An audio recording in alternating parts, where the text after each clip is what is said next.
Welcome on into your Go Nation. I'm Pat Timlin. Joining me today is a special guest from Baseball America, Peter Flaherty. We're happy to have you again. We talked before the season starts. We're back here. He's now recovering, I think, fully from that 2-week stay in Omaha. Isn't that right, Peter? Absolutely. Thanks so much for having me on. Yeah, I think you're doing a little bit better than the Jello machine at Rocco's. That probably still needs to recover just a bit. But when we talked, it was January 24th. You said two things that really stuck out to me. One, it'd be hard to imagine a situation in which LSU is not dogpiling it in Omaha at the end of the season. That came true. The other thing that you said was that, hey, Dylan Crews might not go first overall. It might be this guy, Paul Skeens. So 7 days ago, you're right. Now we'll find out in another 7 days, are you going to be right again? Are you certain at this point now that Paul Skeens could go #1 overall?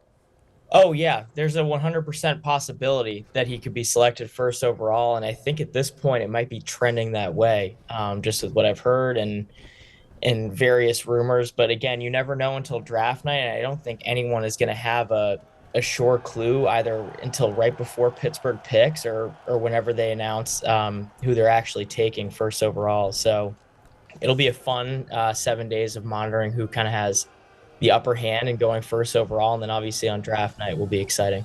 Right now, which one makes more sense to you for Pittsburgh? Is it going for a guy like Dylan Crews or Paul Skeens?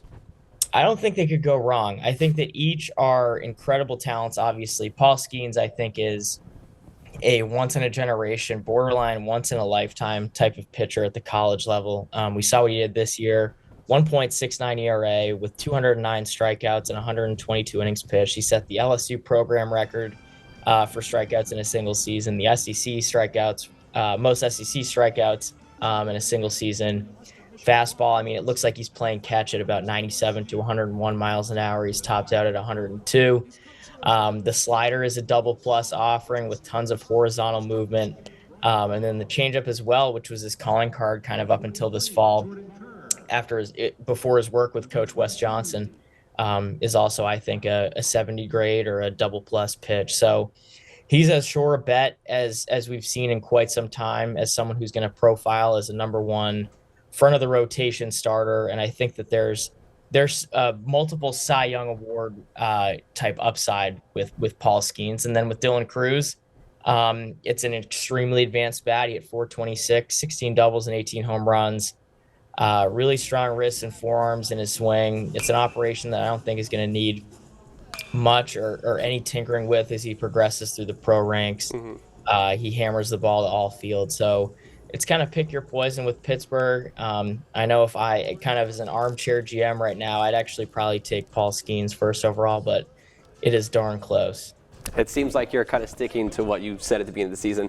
I can't necessarily blame you for that. The other thing I kind of wanted to ask, though, is when you look at this LSU baseball roster, there's a lot of guys who could potentially go to the MLB draft this year. Let's walk me through the list. How many players do you think LSU could potentially have selected? There'll be a bunch. I think it starts after Crews and Skeens. I think Trey Morgan is probably going to be next up in terms of hearing his name called. LSU fans know him well at this point. He had another excellent year, and he really shined on the biggest stage in Omaha, just like the whole roster did. But Trey was excellent out in Omaha. Finished the season hitting .316, 15 doubles, 9 home runs, advanced approach, really good bat to ball skills. And the calling card with Trey is obviously his supreme athleticism, but over at first base, I think it's impossible to find a better defender over there on the right side of the infield at first base. He's handles the baseball really well, has outstanding baseball sense, makes really spectacular picks over there, has the knack for making a big play. And I know that there's been rumblings kind of him moving to the outfield, which I'm sure that he'll get some run up there and an organization will try him out there. But I think that he's probably best off sticking at first base where he'll be an extremely above average defender. So that's 3 right there that you've already named. What about a guy like Ty Floyd?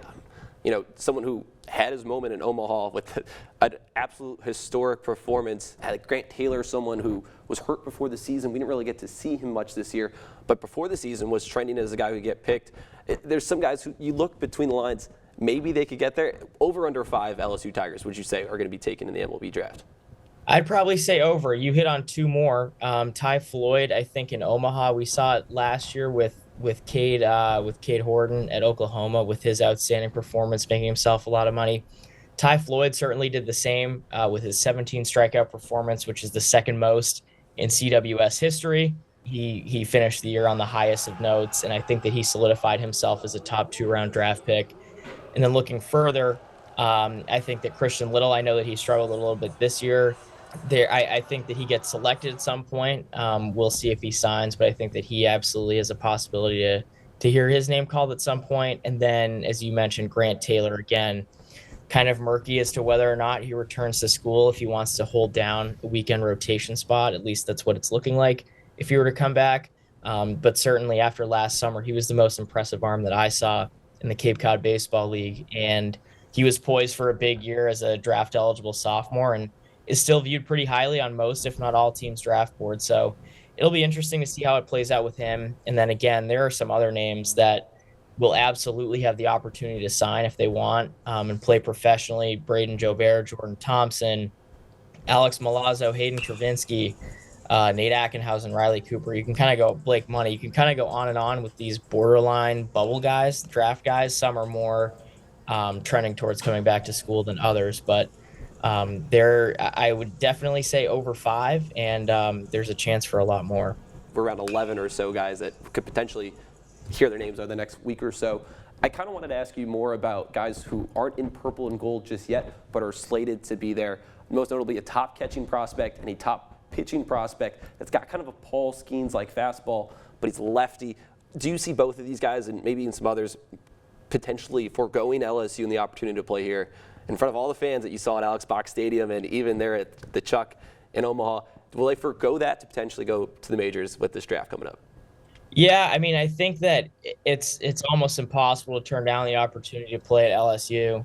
But I think that the 2 big guys that I think you can bet on hearing, them being selected in the first 2 rounds of the draft are Blake Mitchell and Cameron Johnson. Blake Mitchell is, I think, established himself as one of the best catchers, not only at the prep level. I think he is the best catcher at the prep level. But he's right there in terms of, in the conversation of best catcher in the draft. I think him and Kyle Teel are there. Teel I'd give the slight edge to, but Blake's an excellent player. And then Cameron Johnson, he blew up this spring at IMG, had a really good summer last year. And I don't know if he'll quite be the slam dunk first-round pick that Blake Mitchell is, but comp round or early second round, I think that's where Cam fits in. He's a big-bodied left-handed pitcher. Fastball, sinking fastball up to 98, 99 from the left side from a really difficult slot. Slider is flash plus, and then he's gaining feel for a changeup. So he's got a ton of upside there as well. And I think that those are the 2 guys that are kind of slam dunks for LSU to potentially lose to the draft. Yeah, it seems like either they're going to wait on that major league money or maybe bide their time with that Get Gordon money, as many fans here in LSU are familiar with the NIL deals going on around these parts. Other thing I wanted to ask you about, sort of in a similar vein, the transfer portal. Jay Johnson might just have to call him the king of the transfer portal after what happened this past year. It felt like everybody wanted to talk about LSU having all these transfers and making it to the top stage. But when you look at that lineup, it's a lot of guys who had already been here and are Louisiana-born players. But that doesn't mean that Jay Johnson won't go after some good guys in the transfer portal. Have you heard any whispers of guys who you think might be coming to Baton Rouge and calling it home soon? I haven't heard any whispers, but I know we touched on it before going live, but I know that Coach Johnson and his staff, they did an A++ job, and that might even be selling it short last year in terms of bringing in transfers. And they've already brought in a couple this year who I think will have a really big impact on the team next year. And I'm positive that he's not done with his addition. So I think he's going to see how the draft goes, and then obviously in the next couple of weeks, seeing who enters and then going after the guys that he thinks are going to be the best fits for LSU and who can give them the best chance of winning back-to-back national championships. And I don't want to bury the lead here. Obviously, 7th national championship in program history. That's insane for LSU, really putting themselves amongst the top of LSU baseball. You were there watching it all in Omaha. Rather than ask you about anything on the game, I feel like we've beaten that to this point. I want to ask you about these LSU fans. Any interactions with them that stood out to you that you're holding with, or maybe you're just seeing all of them out there and kind of covering that outfield with purple and gold? Well, what about the LSU fans, for someone like you from the Northeast, correct, did that kind of stand out? Nothing specific, but I've never seen anything like the fan base that LSU brought out to Omaha, whether it be setting the record, shattering the record Yes. for Jello shots with nearly 69,000, or really turning Charles Schwab Stadium into Alex Box Stadium North. They were absolutely incredible. My expectations were really high going into it, in terms of the fan base at least, and obviously the team. And they both wildly exceeded my expectations. The fans were loud the whole game. They were engaged. They were locked in.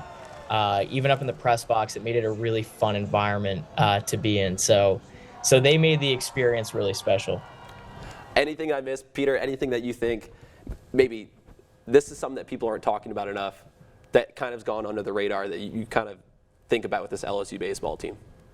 Yeah, I think that coming into next year, there were guys that made a pretty big splash this year, namely Jared Jones and Paxton Kling, and then the catching duo of Milazzo and Trubinsky. They're obviously going to have expanded roles next year, especially Jones and Kling and even other freshmen. So I would expect a pretty big leap in production for Jared Jones, even though he had over 300 with 14 home runs. I think he has the type of raw power to be a 20 to 25 home run type player. Paxton Kling is a premier athlete. He, I think, projects to slide in to the hole left by Dylan Cruz in center field. And then I also think that Gavin Guidry is someone that's going to be able to handle the bat a little bit. I know that he only got 7 at bats and established himself as a setup man, closer, really just one of the go-to guys late in games. And I think that he'll have a more prominent role offensively next year. And then Josh Pearson as well. Again, you kind of look at the back of the baseball card and nothing will blow you away, but he had arguably the catch of the season on that Wyatt Langford line drive in game 1 of the College World Series finals. And he's someone who's a really good hitter, and I'm confident in him being able to figure it out and kind of reverting back a little bit to his freshman year form. So there are guys that this year maybe didn't have a ton of games, weren't in the starting 9 consistently in Omaha. They weren't maybe, their backs weren't ridden to get to that point, but next year they're going to have big time roles, and I feel really confident in them rising to the occasion. Isn't that a perfect bow on our conversation? Starting with the guys at the top who have kind of gotten LSU to this point where they're national champions, talking about the guys who are going to replace them coming up underneath their wings. He's Peter Flaherty. You can read all of his work as a writer and analyst for Baseball America and follow him on Twitter. Peter, it's always a blast talking baseball with you. Need to get you in the booth sometimes in here in the studio. Absolutely. Time and place, and I'm there. Nice. All right. Well, we'll catch you next time. That's it for right now. Stay tuned. We'll be right back.